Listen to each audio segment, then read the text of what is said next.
हरे कृष्णा दंड प्रणाम। भगवद गीता के अध्याय 2 के श्लोक संख्या 28 के बारे में हम विचार करें। ओम अज्ञानतिमिरान्धस्य ज्ञानाञ्जनशलाकया चक्षुरुन्मिलितं तस्मै श्री गुरुवे नमः। नमो विष्णुपादाय कृष्णप्रेष्ठाय भूतले श्रीमती भक्तिवेदांत स्वामी नाम। नमस्ते सारस्वते देवे गौरवाणी प्रचारणे निर्विशेषा शून्यवादी पाश्चात्य। जय श्री कृष्ण चैतन्य प्रभु नित्यानंद श्री अद्वैत गदाधर श्रीवासादि गौर भक्तवृंद। हरे कृष्ण कृष्ण कृष्ण हरे हरे, हरे राम राम राम।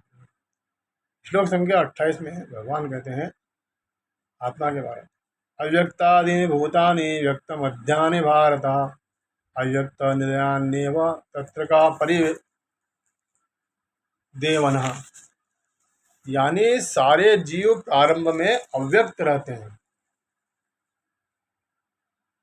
मध्य अवस्था में व्यक्त होते हैं और विनष्ट होने पर पुनः अव्यक्त हो जाते हैं। अतः शोक करने की क्या आवश्यकता है। शिला प्रभुपाद तात्पर्य में बताते हैं कि यह स्वीकार करते हुए कि दो प्रकार के दार्शनिक हैं। एक तो वे जो आत्मा के अस्तित्व को मानते हैं और दूसरे वे जो आत्मा के अस्तित्व को नहीं मानते।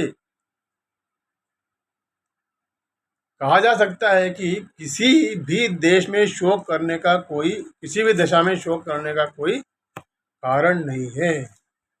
आत्मा के अस्तित्व को न मानने वालों को वेदांतवादी नास्तिक कहते हैं और हम तर्क के लिए इस नास्तिकतावादी सिद्धांत को मान भी ले तो भी शोक करने का कोई कारण नहीं बनता। आत्मा के पृथक अस्तित्व से भिन्न सारे भौतिक तत्व सृष्टि के पूर्व अदृश्य डिसेपियर रहते हैं। इस अदृश्य रहने की सूक्ष्म अवस्था से ही दृश्य अवस्था आती है। जिस प्रकार आकाश से वायु उत्पन्न होती है, वायु से अग्नि, अग्नि से जल और जल से पृथ्वी उत्पन्न होती है। पृथ्वी से अनेक प्रकार के पदार्थ प्रकट होते हैं। यथा एक विशाल गगन चुंबी महल पृथ्वी से ही प्रकट है। जब इसे ध्वस्त कर दिया जाता है तो वह अदृश्य हो जाता है और अंततः परमाणु रूप में बना रहता है।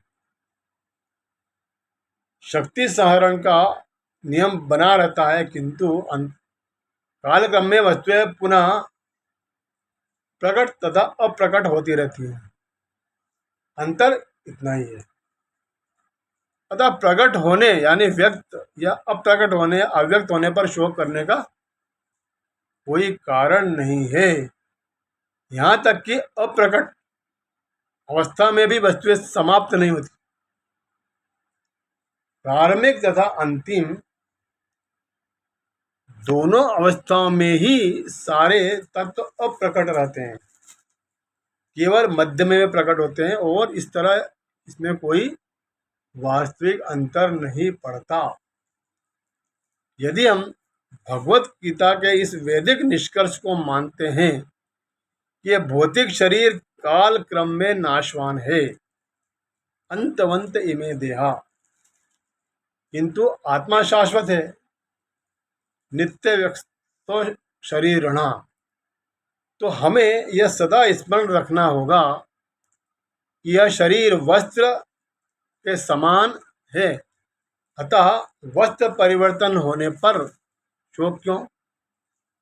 शाश्वत आत्मा की तुलना में भौतिक शरीर का कोई यथार्थ अस्तित्व नहीं रहता। यह स्वप्न के समान है। स्वप्न में हम आकाश में उड़ते या राजा की भांति रथ पर आरूढ़ हो सकते हैं, किंतु जागने पर हम देखते हैं कि न तो हम आकाश में है और न रथ पर। नींद में हमको स्वप्न सच्चे लगते हैं, जैसे ही नींद खत्म होती है सब डिसअपीयर हो जाता है। वैदिक ज्ञान आत्म साक्षात्कार को भौतिक शरीर के अनिश्चित के आधार पर प्रोत्साहन देता है। अतः चाहे हम आत्मा के अस्तित्व को माने अथवा न माने, शरीर नाश के लिए शोक करने का कोई कारण नहीं है। हरे कृष्णा।